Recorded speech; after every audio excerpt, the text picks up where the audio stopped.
Hello, എല്ലാവർക്കും നമസ്കാരം. അപ്പോൾ ഇന്ന് നമ്മൾ നല്ലൊരു പാവയ്ക്കാത്തീയലാണ് ഉണ്ടാക്കുന്നത്.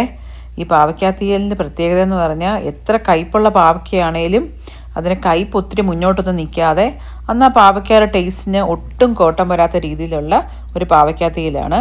ഇതിനു വേണ്ടി നമുക്ക് ആദ്യം തന്നെ തേങ്ങ നമുക്ക് വറുത്തെടുക്കണം. നമുക്കത് ചെയ്യാം. ആദ്യം തേങ്ങ എടുക്കാം.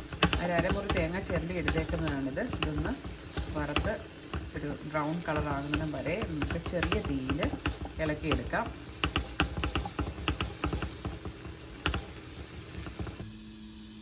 തേങ്ങ വറുത്ത് അതിൻ്റെ കറക്റ്റ് മൂപ്പ് ആയിട്ടുണ്ട്. ഈ സമയത്ത് നമുക്ക് കുറച്ച് മുളക് പൊടിയും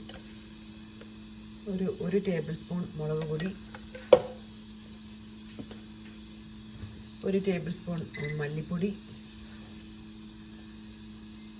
ഒരു 1/2 ടീസ്പൂൺ മഞ്ഞൾപ്പൊടി, ഇത്ര ഇട്ട് അത് നന്നായിട്ടൊന്ന് മൂപ്പിച്ച് കൊടുക്കാം. ഇളക്കി അരപ്പിൻ്റെ പച്ചമണം ഒന്ന് മാറ്റിയെടുക്കുന്നത് വരെ ഒന്ന് ഇളക്കി കൊടുക്കാം.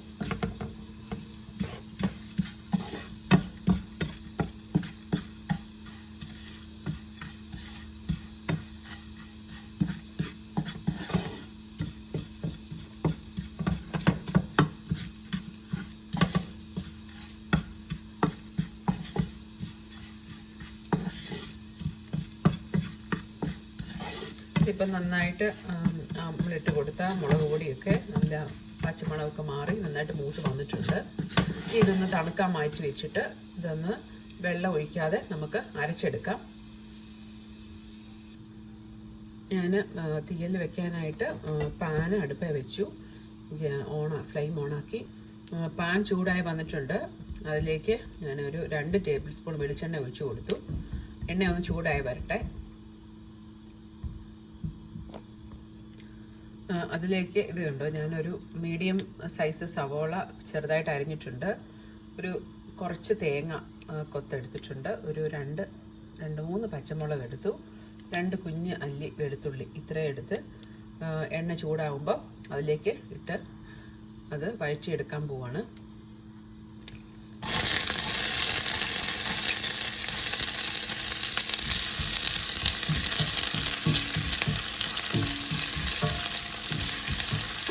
നന്നായിട്ട് വഴണ്ടി വരട്ടെ.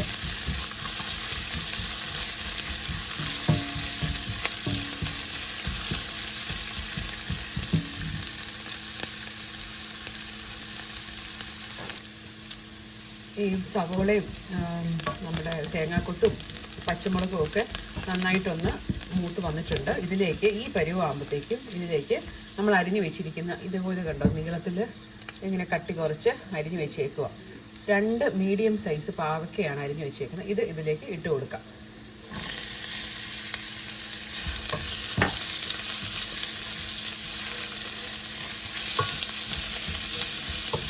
ഇത് നന്നായിട്ട് നല്ല ഹൈ ഫ്ലെയിമിൽ തന്നെ ഇളക്കി കൊടുത്ത് നല്ലപോലെ ചൂടാക്കിയെടുക്കണം. ഒരു 5 മിനിറ്റോളം ഈ നല്ല ഹൈ ഫ്ലെയിമിൽ ഇത് ഇളക്കി കൊടുത്തുകൊണ്ടിരിക്കണം.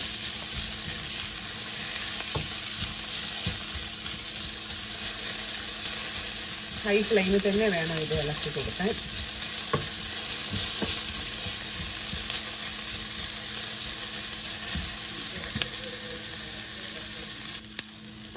നമ്മുടെ പാവയ്ക്ക ഏകദേശം ഒന്ന് ചെറുതായിട്ടൊന്ന് മൂത്ത് വന്നിട്ടുണ്ട്.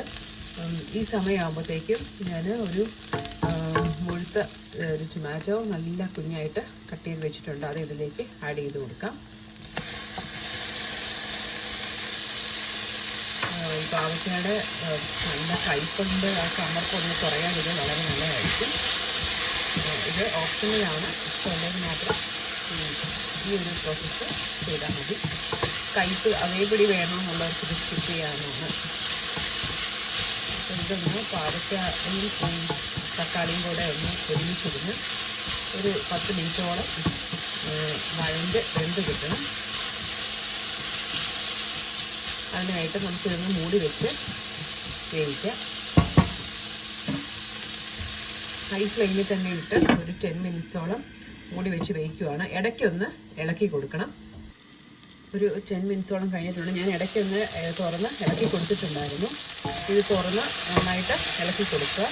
നല്ലപോലെ തക്കാളിയൊക്കെ നന്നായിട്ട് വെന്ത് നല്ലൊരു പരുവായിട്ടുണ്ട്. ഈ ഒരു സമയമാകുമ്പോഴത്തേക്കും ഞാനൊരു 2 നാരങ്ങ വലിപ്പത്തിലുള്ള പുളി, വാളംപുളിയാണ് അതെടുത്ത് നന്നായിട്ട് പിഴിഞ്ഞ് എടുത്തിട്ടുണ്ട്. ഒരു കപ്പ് വെള്ളത്തിൽ പിഴിഞ്ഞ് അരിച്ചെടുത്തേക്കുന്നതാണിത്. ഇത് ഇതിലേക്ക് ഒഴിച്ചു കൊടുക്കുക.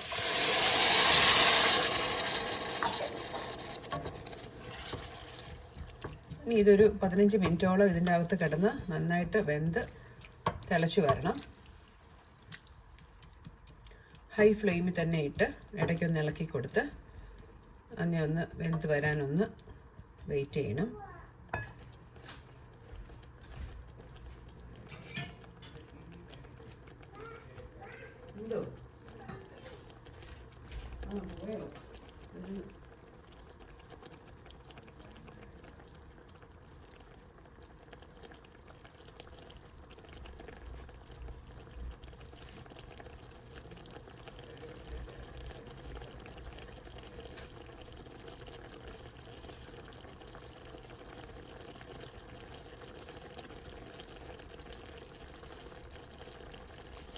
നമ്മൾ അരച്ചു വെച്ചിരുന്ന വറുത്തരച്ച തേങ്ങ അത് ഇതിലേക്ക് ഇട്ട് കൊടുക്കുകയാണ്. ഒരു ഗ്ലാസ് വെള്ളം ഞാൻ ഈ അരപ്പിൻ്റെ പാത്രത്തിലോട്ട് ഒഴിച്ച് കഴുകി അതും കൂടെ ഒഴിക്കുക.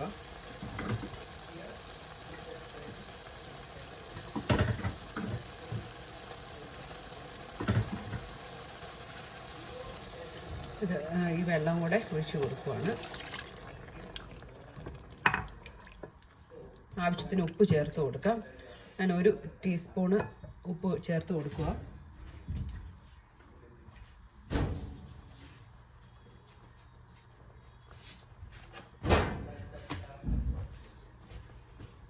ഇനി വീണ്ടും ഇതിൻ്റെ എണ്ണ തെളിഞ്ഞ് വരുന്നിടം വരെ ഇത് അടച്ചു വെച്ച് നമുക്കൊന്ന് വേവിക്കാം.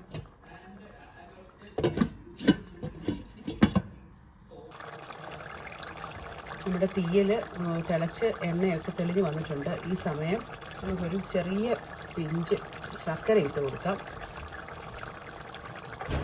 ഈ ഒരു കഷ്ണം ശർക്കര ഇതിലേക്ക് ഇട്ട് കൊടുക്കുകയാണ്. എണ്ണ തെളിഞ്ഞ് വന്നിട്ടുണ്ട്. ഈ ശർക്കര ഇതിനകത്തൊന്ന് നന്നായിട്ട് അലിഞ്ഞ് ഇത് കണ്ടോ, എണ്ണയൊക്കെ തെളിഞ്ഞ് നന്നായി വന്നിട്ടുണ്ട്. ഈ സമയം നമുക്ക് ഗ്യാസ് ഓഫ് ചെയ്ത് കൊടുക്കാം.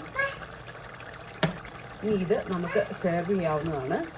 നല്ല ടേസ്റ്റി ആയിട്ടുള്ള ഒരു അടിപൊളി പാവയ്ക്ക തീയലാണിത്. ഇതെല്ലാവരും ഉറപ്പായിട്ടും ട്രൈ ചെയ്യണം. അപ്പം അടുത്ത റെസിപ്പി ആയി വരുന്നത് വരെ എല്ലാവർക്കും ബൈ.